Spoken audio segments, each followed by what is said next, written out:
Ekotürk'ten merhabalar. Bugün özel bir röportajımız var, özel bir konuğumuz var. Amerika Birleşik Devletleri ve Biden dönemi dış politikasını konuşacağız. Washington DC'den çok önemli bir konuğum var. İran asıllı, Amerikalı siyaset bilimci. John Hopkins Üniversitesi eski dekanı, aynı zamanda Obama döneminde ABD Dışişleri Bakanlığı'nda danışmanlık da yapmış. Çok kıymetli bir isim. Vali Nasr bizlerle. Welcome, Professor. It's an honor for me to have you here. Thank you. Thank you very much. Thank you very much, Professor. Well, Trump is gone. Now we have a new administration in the US after probably the most unusual and unpredictable American president in history. So what do you expect from the new era, I want to ask? What changes do you think Biden will bring to the US foreign policy, particularly towards the Middle East? I think the most important issue facing the Biden administration is how to restore stability to American foreign policy and how to make American foreign policy more credible. And that essentially means creating some kind of a relationship between what is America's capacity now and what are its goals. And we know that in terms of capacity, America's under pressure, its economy was affected by COVID, and even though the pandemic is improving, it's still with us. And then America is very internally divided as a consequence of the Trump years. And then it's also now has a very big focus on China. So it cannot essentially follow a very ambitious foreign policy given the conditions at home in the United States. So it means it has to prioritize its foreign policy. The priority will be on China, on some global issues like climate, public health, and the like. And that means that it needs to make Middle East much less a tax on American foreign policy, a much lower priority for American foreign policy. It's going to look for order in the region, ending conflicts, and also arriving at some kind of an agreement with Iran on the nuclear deal. And also lowering expectations of Saudi Arabia and UAE and the Persian Gulf countries about American involvement in the region, all of which then would allow it to achieve this goal of less attention on the Middle East, more attention on China and Asia and other issues. Professor, I will come to those issues that you touched upon one by one. Actually, we have time. So I want to ask also to continue. In his first foreign policy speech, Biden said America is back. So what does that mean for the region? What should we expect? More or less intervention? What do you expect? What should we expect? I think what we should expect is less adventurism in the region, more intervention on the diplomatic front in order to make the necessity of military intervention less. So I would think that the Biden administration would want to get engaged in Syria, get engaged in Yemen, get engaged in Libya with the idea that these conflicts should be brought to some kind of an end where they wouldn't be a danger to escalate into a much larger conflict, create refugee issues, involve Europe. And then the issue of Iran is the one that has brought the United States closest to a war in the Middle East during the Trump years and is still a very hot issue. And reduction of tensions with Iran basically means restoring the nuclear deal. And that's also a diplomatic issue. So we're going to see diplomacy in arenas of conflict, Yemen, Libya, Syria. We're also going to see diplomacy with Iran. And also we saw that he was very quick to try to put relationship with Saudi Arabia back into some kind of normal diplomatic setting with the United States. And there's no special relationship that it's between the royal court in Saudi Arabia and the Oval Office in Washington, but much more of a regular relation. And that the United States would not be supporting policy in Yemen without having its say about how that war would end. Clearly Iran is at the top of Biden's agenda. Also, you touched upon that, sanctions, nuclear deal, etc. And obviously Trump's maximum pressure policy does not seem to pay off the US. Far from containing Iran, it has even led the country to expand its nuclear enrichment activities, as you know. And now, as you also said, it seems Biden wants to go back to the negotiating table. And this will surely bother Gulf countries and Israel. So given this complicated regional dynamic, how do you think Biden will or should deal with Iran? So what do you think? How will he tackle with Iran issue? Well, I mean, first is to make clear the intention that the United States wants to revive the old deal. I mean, that's the major difference with Trump. Trump said, I don't want the old deal. I want completely my own deal. Now, Biden is saying that we're willing to go back to the old deal and revive it to its full measure, provided that Iran abides by the terms of the deal, and the Iranians want the Americans to abide by the terms of the deal. So there is a diplomatic opening for them to go through. Now, one of the issues that Trump created is that maximum pressure was implemented on Iran and it didn't work. So the United States does not have really much more room to put sanctions on Iran, more sanctions on Iran, without creating a near war situation with Iran. So sanctions have basically now lost their leverage. Where America has leverage is on lifting sanctions, not on imposing more of them. So the Iranians may agree to certain things, may agree to a diplomatic process, may agree to walk back some of the additional measures they've taken on the nuclear front in exchange for lifting of sanctions. So lifting of sanctions connected to Iranian coming back into full compliance in the deal is a diplomatic process. It has to be a process of trust building, which is something that Trump shattered. The trust the Iranians and many others looking at the Iran deal had in America's willingness to stick to its word. It's not going to be an easy process, but I think the administration has already made it clear that it's going to follow this process. It obviously is trying to make sure that Israel and Saudi Arabia and UAE don't feel too threatened by this, but I don't think they can essentially dictate that the United States should just risk war with Iran, not go back to the deal, and remain in the Middle East forever in order to address the Iran issue. I don't think that's also a successful strategy by the Persian Gulf countries and by Israel. I will come to also Israel and Gulf countries normalization process with Israel also, but I want to ask you one more thing here. The Arab moment has passed. Competition between non-Arab powers, Turkey, Iran, and Israel, will shape the region's future. These are from your recent article on foreign policy.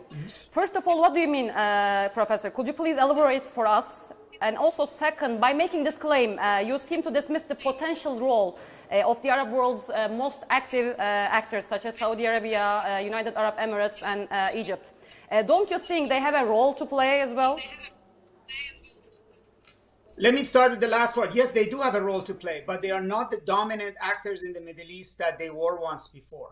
If we went back in history, if we went back to the 1950s, 60s, 70s, you had an Arab world that was powerful, that was consolidated, that was ideologically very energetic, and it was threatening Israel, Turkey, and Iran. And in fact, those countries came together in a tacit agreement in order to contain the Arab world. And for a generation, American policy in the Middle East was built on the idea that the core decider in the region are the Arabs, that they're the most powerful force in the region, and that Israel, Turkey, and Iran sit on the periphery. But now, since 2003, the Arab world has been cracking and breaking down. In other words, its most powerful countries, the three most powerful ones who were seats of empires, Egypt, Syria, and Iraq, have been tremendously weakened. Egypt is not the big actor that it was during the Mubarak years. On the other hand, you see Syria and Iraq are hardly countries anymore. They don't even control the entirety of their own territory. And much of the Arab world has become the playground for the non-Arab actors to compete with one another. I mean, you look at Syria, and it's Israel, Iran, and Turkey are each, have a presence, Golan, Idlib, the Iranians in Damascus itself, and they are vying for position. You look at Libya, you see Turkey has now got the upper hand, and the Arab countries were not able to decide the fate of Libya. You look at Yemen, Iran is a deciding factor. You look at Iraq, Turkey, and Iran are the most important outside actors there. So yes, countries like Saudi Arabia, UAE, Egypt are there, but where in the Arab world are they actually deciding the fate of the region? So in Syria, the Arabs left. The only countries that don't matter to the future of Syria are the Arab countries. It's all the non-Arabs that are deciding the future of Syria. In Iraq, the Arab world is not a player. It's Iran and Turkey. Whenever we want to talk about outside meddling, we're talking about the non-Arabs. In Libya, they played a big hand, but they're now overshadowed by Russia and Turkey. And in Yemen, the Saudis cannot even win that war. And they keep saying that the Iranians are essentially threatening them. And largely, the Arab states that are there cannot militarily decide the future of the region. They cannot control the outcomes in these political conflicts. And they are continuously complaining that Iran and Turkey are making decisions in the Arab world and they shouldn't. And they want the United States to stay in the region in order to prevent Iran and Turkey from doing that. So all that tells you is that this is not the Arab world of the 1950s and 60s. And you see that Iran, Israel, and Turkey feel quite comfortable operating in the Arab world, crossing boundaries, deciding on governments, and actually shaping wars and their outcomes. So the power in this region is not in the Arab world. The power in the region is in the non-Arab countries, and the Arab world is the scene in which these non-Arab actors are competing with one another. And in fact, if we thought about the Abrahamic Accord, essentially is that the Arabs are the junior partner in that relationship. They basically decided that they're going to side with one of these non-Arab actors against the other two non-Arab actors. So UAE basically created this relationship with Israel because it had least amount of tensions with that one non-Arab actor, and it has the most amount of tensions and conflict with the other two non-Arab actors, which are Iran and Turkey. So it was a game of trying to build ties with Israel in order to balance Turkey and Iran. And for the Israelis, the alliance with the Arabs is not really about the Palestinians. It's about its competition with Iran and Turkey in the region. So I was going to ask this question. So what were the main motivations behind this normalization process? So you also say that it is also against, Turkey as a rising power, right? Am I right? Yes. So what are the other motivations? And do you think also, because these days there are rumors that Saudi Arabia will also follow suit, you already gave the reasons and motivations behind this normalization process, but do you think other countries will follow? And also, could you please elaborate more? Siding with Israel is also against Turkey at the same time. You're right. For the so the motivations are multi-layered. It also is a way of for Saudi Arabia and UAE to maintain influence in Washington at a time when the Biden administration is trying to reduce the special status that they had during the Trump years, and also they are convinced that the United States is leading the region. They saw that under Obama, they saw it under Trump, they're seeing it under Biden, and they are now looking essentially to Israel to provide the strategic depth for them. Some countries who joined the deal got special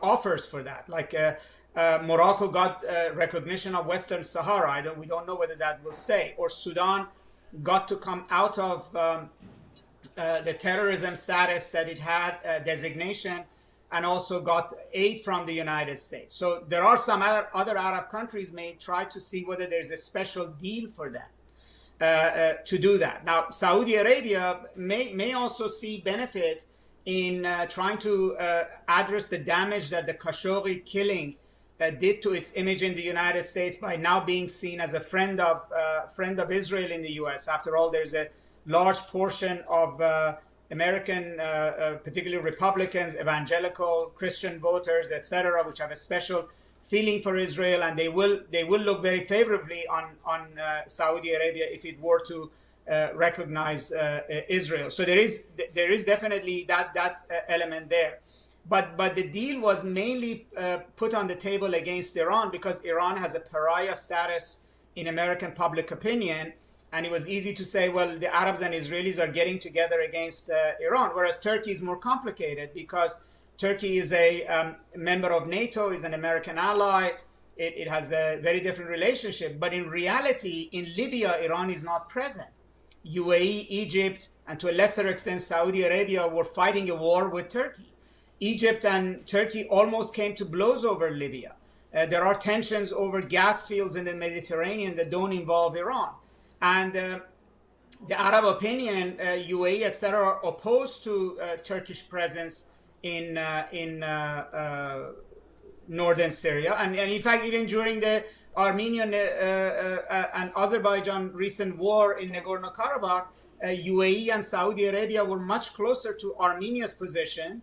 And then there is the issue of Qatar, which is very close to home for them. That yes, they might have expected that the Iranians would side with Qatar, but Turkey played a very, very prominent role in the Qatar issue, and that's very close. And that still is a major, close strategic issue, and particularly for UAE, the Muslim Brotherhood issue matters a lot as well. And again, and that goes to the entire way in which they interpret Turkey's support for President Morsi in Egypt, and that impacts Turkish-Egyptian relations. So they don't see Turkey the same as Iran, but they see Turkey as a rival Sunni power that is increasing its influence in the Arab world. Its influence is territorial in Syria. In Iraq, it's growing in Lebanon, it's territorial in Libya, and that Turkey essentially also, much like Iran does in Iraq, evokes historical memories. I mean, after all, these were territories that were controlled by the Ottoman Empire. Some of the statements from Ankara suggest that Turkey does not recognize the boundary lines signed in Treaty of Lausanne and Sèvres, and that basically means all the way down to Mosul would potentially be something that might be a Turkish zone of economic, diplomatic, religious influence. And also Turkey's entrance into the Middle East in the eyes of the Persian Gulf countries will mean revival and support for the Muslim Brotherhood. And they've spent a lot of money and effort trying to crush the Brotherhood. At home, in Egypt, in the Sudan, they helped stage a coup in order to finish off the Brotherhood. And so they don't see Turkey sort of as a benign regional actor. They see Turkey as having hegemonic ambitions in the region. And so in that sense, they don't spell it out the way they do it against Iran, because it's okay to criticize Iran in that way. But very much Turkey is front of mind, and particularly in the Qatar and Libya issue, which is very close to heart for UAE and the Persian Gulf Emirates. Turkey is a much more important threat to their position than Iran is. I see. How about Washington, D.C., Professor? Because there are some serious also problems between Turkey and the U.S. So how does Washington, D.C. see, I wonder, particularly, S-400s and PKK, YPG support?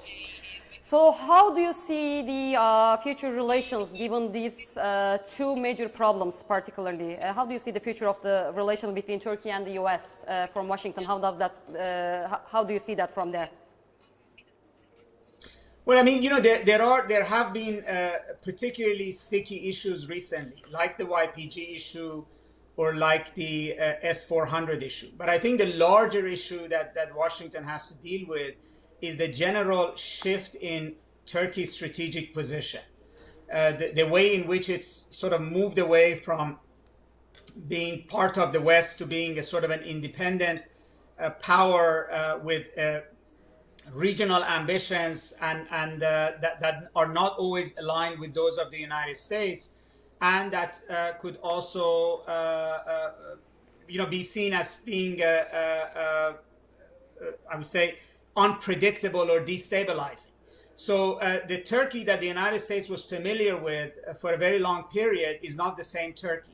And I think Washington has difficulty understanding right now what is the strategic objectives of Turkey, where does it see itself going, how does it see its membership in NATO, how does it see its role in the region, how does it see its relationship with Russia, and how will it see its relationship with China, which is something else that's going to become much more important, particularly given the U.S.-China relations. So the U.S. is so issues like the S-400 or the YPG issue are issues on which the two sides will tussle, will try to find their way through. But the larger issue is really that the United States is trying to get used to a completely new Turkey in a broad regional order that goes from the Eastern Mediterranean all the way to the borders of China.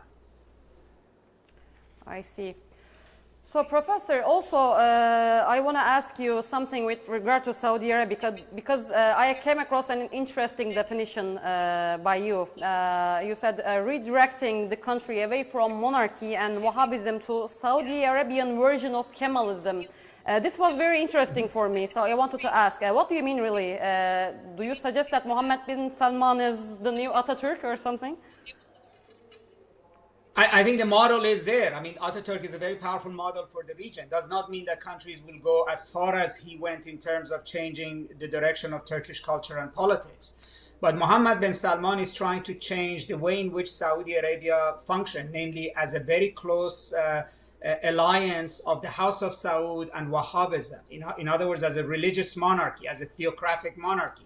So this idea of Vision 2030, the idea of a modernizing Saudi Arabia, aside from the business side of it, on the social political side, its dimension is that of reducing the influence of religion, breaking the relationship of religion to the state, trying to anchor legitimacy of the state not in Wahhabism, but in some kind of a new idea of Saudi nationalism, which he's trying to define around regional grandeur, which hasn't quite worked, around some secular ideas of economic modernization and the like. And also is trying to gradually change Saudi culture by allowing much more opening of the space, by allowing much more Western consumerist ideas coming into Saudi Arabia.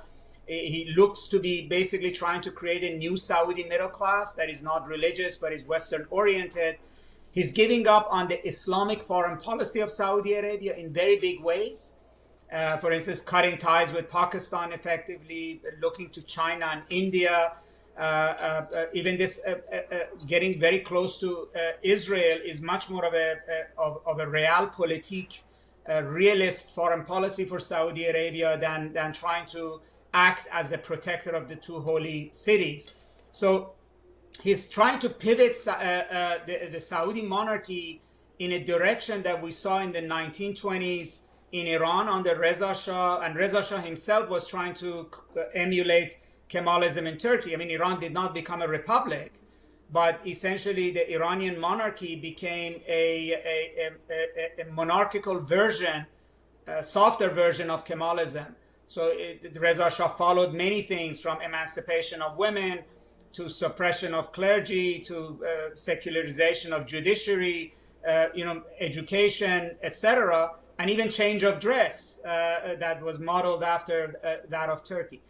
Now, I'm not saying that necessarily Saudi Arabia is there, but I'm just saying if we want to understand where Mohammed bin Salman is going, if we get past the rhetoric of his behavior, killing of Khashoggi, or the business promises, largely the direction that the Saudi monarchy is going is away from its history and in a direction that first in 1920s emerged in Iran and Turkey, which is turn to the West, modernization, secularization, and drastic reduction of role of religion in society and culture and state. Now, whether he succeeds, remains to be seen. But I think he's going down the path that ultimately the Pahlavi monarchy went, although in that case it took him decades to get to a point of rupture. But if Mohammed bin Salman succeeds, in 20 years we're going to be a much more secular and less Islamic monarchy. So you think NBC is here to stay? Because they say, especially during Biden era, he will have a hard time, especially after this Khashoggi report. By the way, I didn't get that. I mean, he was held responsible, but there is nothing against him. No, I mean, they didn't do anything literally, but there is a report and they hold him responsible. So it was a bit confusing for us. I didn't understand it very well. But anyway, he will have a hard time. But he is kind of here to stay, can we say? From the point of view. The devil lies in the detail. I mean, we don't know what things might happen. But right now, if you looked at it, he controls the state. I mean, he's the crown prince, but he's in a de facto way, he's the ruler of Saudi Arabia. And we know in the Arab world, rulers don't go away easily. And, they can, live much longer than particular administrations in the U.S. And they have plenty of time to sort of reinvent themselves and change course. I think his fate will not be decided by whether Washington would have been tougher or not. I think his fate will be decided on the political impact of his modernization agenda in the kingdom. I mean, he's trying to do some big things in the kingdom, including, as I said, of turning it in a secular direction, changing its economy, creating a new middle class, trying to push Wahhabism out of its influence on the monarchy. And those are things that ultimately will decide whether he succeeds or not, or whether he will remain ruler of Saudi Arabia or not. I think it's much less important for Washington. And then on the other hand, I would say that, we at the beginning of our conversation, we said America wants less headaches in the Middle East. And I think, pushing Saudi Arabia to a point that Mohammed bin Salman may fall also will push Saudi Arabia into an unknown. I mean, what is the successor order in Saudi Arabia? Is an ISIS state in Saudi Arabia if the Wahhabis come to power? What will happen in the kingdom if you push too hard?